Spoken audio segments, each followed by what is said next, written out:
birthday cake sat perfectly centered on the poolside table, 7 candles waiting to be lit. Children's laughter echoed across the Hendersons' backyard as 23 guests splashed in the crystal blue water. Then Sonny, the family's golden retriever, did something he'd never done before. He lunged at 7-year-old birthday girl Emma. Teeth bared, a guttural sound tearing from his throat that made every parent freeze in horror. But Sonny wasn't looking at Emma. He was looking at what was already in the pool. What happened in the next 11 minutes would divide this suburban neighborhood forever and force everyone to answer one impossible question. How do you thank a dog for something you never saw coming? Saturday, June 14th, 2024. The Henderson residence, Oakmont Hills, an upscale neighborhood where the houses wore their wealth quietly, hidden behind perfectly manicured lawns and security gates that promised safety from the outside world. But some dangers don't come from outside. Laura Henderson had been planning Emma's 7th birthday party for 3 months.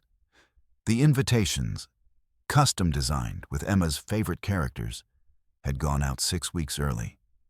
The bounce house was rented. The entertainer was booked. And the crown jewel of the celebration was their newly renovated swimming pool. Completed just 2 weeks before the party, $16,000 of pristine blue water, surrounded by imported Italian tile. The pool company had drained and refilled it twice to get the chemical balance perfect. The contractor had personally inspected every drain, every filter, every safety feature. The fence was regulation height. The gate had a child-proof lock. Everything was perfect. Except for one detail that nobody, not Laura, not her husband Michael, not the pool inspector, and certainly not the 23 children who would be swimming in it, had noticed. During the renovation, when the old decking was torn up and new drainage installed, a 6-foot section of the perimeter fence had been temporarily removed. For exactly 47 minutes. Long enough for something to slip into the yard from the conservation area behind their property. Long enough for a 5-foot Indian cobra, an illegal, exotic pet that had escaped from a dealer's facility 8 miles away 3 days earlier, to find its way into the pool equipment shed, drawn by the warmth of the pump motors. Long enough for it to take up residence in the darkest corner, coiled behind the chemical storage bins, perfectly camouflaged against the shadows. Waiting. But we're getting ahead of ourselves. Because this story doesn't start with the snake. It starts with Sonny. Sonny wasn't supposed to be at the party. The Henderson family had adopted him from a shelter 18 months earlier. And while he was gentle with Emma, he'd shown signs of what the behaviorist called hypervigilance.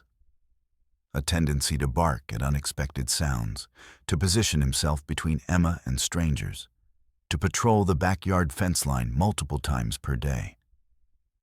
What they didn't know, what wouldn't be discovered until weeks later, when a veterinary geneticist ran a DNA panel, was that Sonny carried genes from a specific bloodline of working dogs bred in Southeast Asia for cobra detection in rice paddies. His great-great-grandmother had been a snake detection dog in rural Thailand. The instinct was buried in his DNA like a time capsule, waiting for the right trigger. Laura had actually considered kenneling Sonny for the party. He'd been acting strange all morning, pacing, whining, refusing to eat his breakfast. He'd stood at the back door for 20 minutes, staring at the pool area, his whole body rigid with tension. He's probably just excited about all the activity, Michael had said, watching Sonny through the kitchen window.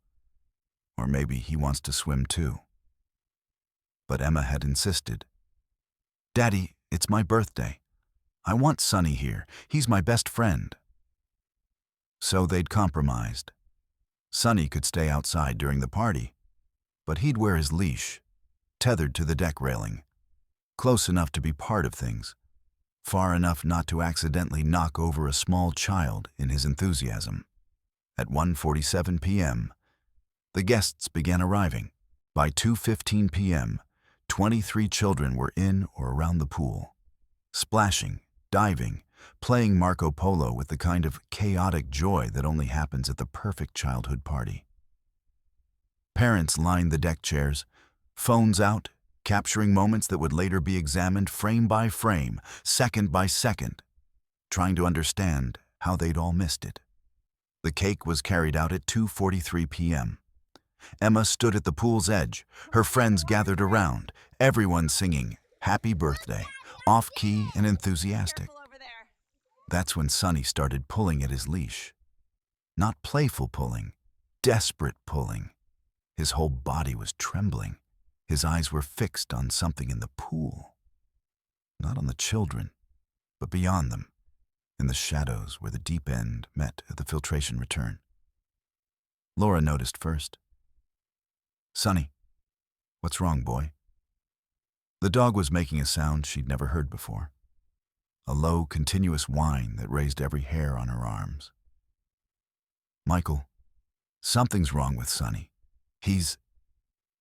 That's when Emma bent down to blow out her candles. And that's when Sonny did something that would later be analyzed by animal behaviorists, veterinary psychologists, and emergency response specialists across 3 continents. He broke his collar, not pulled free from the leash. Broke. The heavy-duty nylon collar that was rated for dogs twice his size. Snapped like paper. Here's what most people don't understand about golden retrievers. They're bred to have soft mouths, a genetic trait that allows them to carry game birds without damaging the meat. They're trained from puppyhood not to bite hard, to be gentle. But Sonny wasn't being gentle. His jaws clamped around the cobra's body just behind the hood, with a force that would later be measured at over 300 pounds per square inch. He was shaking his head violently. The same motion wolves use to break the necks of prey, trying to disorient the snake, to prevent it from coiling around his body or striking at his face. The cobra was fighting back with equal desperation. Its tail wrapped around Sonny's front leg, constricting with a strength that would later leave bruising visible through his fur. It was striking repeatedly. Time, 200 millimeters, at his chest, his shoulder, anywhere it could reach. 6 strikes in the first 4 seconds, each one potentially lethal. But there was something nobody realized yet. Something that wouldn't become clear until the veterinary examination 2 hours later. The cobra's fangs weren't penetrating. Michael Henderson was the first to understand what was happening. He'd served 4 years in the Marines, including a deployment to Southeast Asia. He'd been through exotic wildlife training. And as he processed the scene in front of him, the snake, the dog, the incomprehensible reality that this was happening at his daughter's birthday party. One thought crystallized with perfect, terrible clarity. If that cobra injects venom into Sonny, the dog will die. But there was something else. Something that made his blood run cold. When a cobra strikes at a target and misses, when it wastes venom on a failed attack, it becomes more aggressive, more desperate. It stops trying to escape and starts trying to kill. And there were still 6 children in the pool who hadn't made it out yet. Get the kids out. Now! Everyone out of the pool. Laura Henderson didn't hesitate. While everyone else was moving away from the pool, she moved toward it. She didn't scream. She didn't freeze. She assessed. 20 years as an emergency room nurse had trained her to do exactly that. She saw Sonny's position, the angle of the snake, the way Sonny had turned his body so the snake was facing away from the children. For 11 seconds, nobody moved. Not Sonny, not the snake, not the adults watching in horror from the pool deck. Sonny held his ground, muscles locked, jaws steady. His eyes never left the threat. Experts would later say this was the moment that mattered most, the moment when instinct became intention. The cobra began to retreat, slowly, carefully, its body easing backward toward the deep end, toward the pool ladder, toward an escape. Sonny didn't chase. Time, 700 millimeters. He advanced just enough to maintain distance between the snake and the children.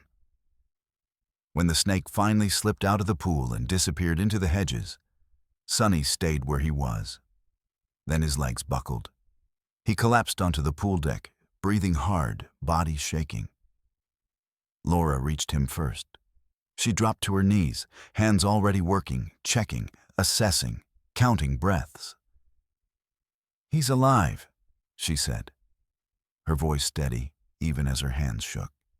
Sonny survived, against odds that veterinarians would later describe as statistically impossible. At the emergency animal hospital, blood tests were run, ultrasounds performed, anti-venom prepared but never administered. Sonny had not been envenomated, not once. The explanation stunned everyone. Golden retrievers have unusually thick, loose skin around the neck and shoulders. Combined with the angle of Sonny's grip and the constant movement, the cobra's strikes failed to deliver venom into the bloodstream. In simple terms, time, 400 millers. Sonny positioned himself exactly right. Not by training, not by command, but by instinct. News of what happened spread fast. Neighbors left flowers, children drew pictures. A handmade sign appeared on the Hendersons' gate. It read, "Thank you, Sonny." Experts can analyze footage. Veterinarians can explain anatomy. Biologists can debate behavior. But 6 children went home that day because a dog made a decision no one asked him to make.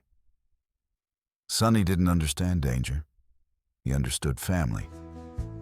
And sometimes, that's enough to save lives.